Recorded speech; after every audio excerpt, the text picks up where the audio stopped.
ہیں اور بھی دنیا میں سخنور بہت اچھے، کہتے ہیں کہ غالب کا ہے انداز بیاں اور گلی قاسم جان بلی ماران پرانی دہلی۔ رشید احمد صدیقی لکھتے ہیں کہ مغلیہ سلطنت نے ہندوستان کو 3 چیزوں سے نوازا: تاج محل، اردو زبان اور مرزا غالب۔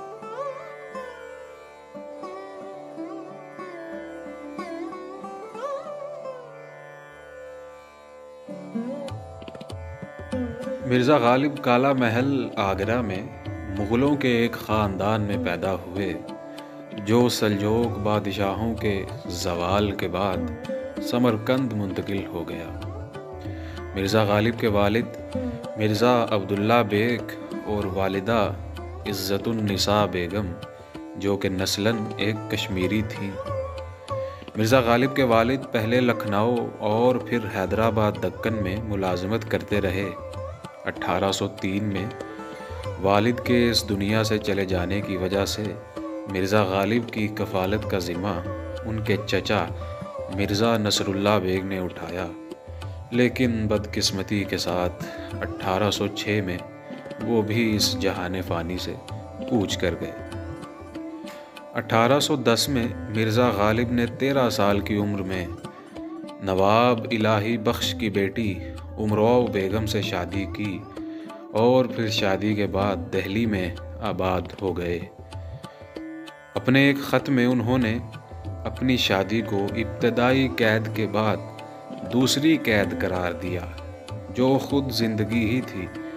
یہ خیال کہ زندگی ایک مسلسل تکلیف دہ جد و جہد ہے جو اسی وقت ختم ہو سکتی ہے جب زندگی خود ختم ہو جائے، ان کی شاعری میں بار بار چلنے والا موضوع ہے۔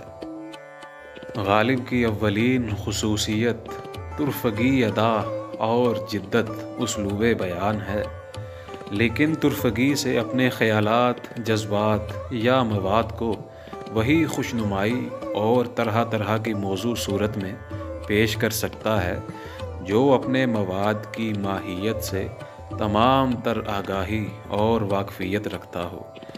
غالب کی شاعری میں غالب کے مزاج اور ان کے عقائد فکری کو بہت دخل ہے۔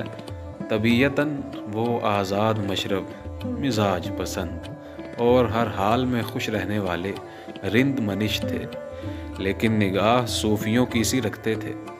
باوجود اس کے کہ زمانے نے جتنی چاہیے ان کی قدر نہ کی اور جس کا انہیں افسوس بھی تھا، پھر بھی ان کے صوفیانہ اور فلسفیانہ طریقے تفکر نے انہیں ہر قسم کے ترددات سے بچا لیا اور اسی لیے اس شب و روز کے تماشے کو محض بازیچۂ اطفال سمجھتے تھے۔ دین و دنیا، جنت و دوزخ، دیر و حرم، سب کو وہ داماندگی شوق کی پناہ سمجھتے ہیں۔ عاشقانہ مضامین کے اظہار میں بھی غالب نے اپنا راستہ نیا نکالا۔ شدت احساس نے ان کے تخیل کی باریک تر مضامین کی طرف رہنمائی کی۔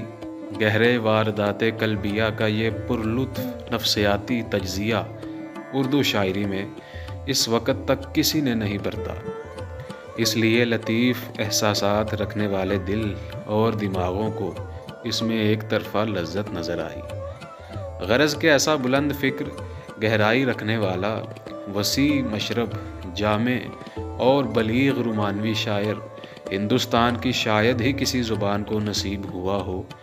موضوع اور مطالب کے لحاظ سے الفاظ کا انتخاب، مثلاً جوش کے موقع پر فارسی کا استعمال اور درد و غم کے موقع پر میر کی سی سادگی، بندش اور طرز ادا کا لحاظ رکھنا غالب کا اپنا ایسا فن ہے جس پر وہ جتنا ناز کریں کم ہے۔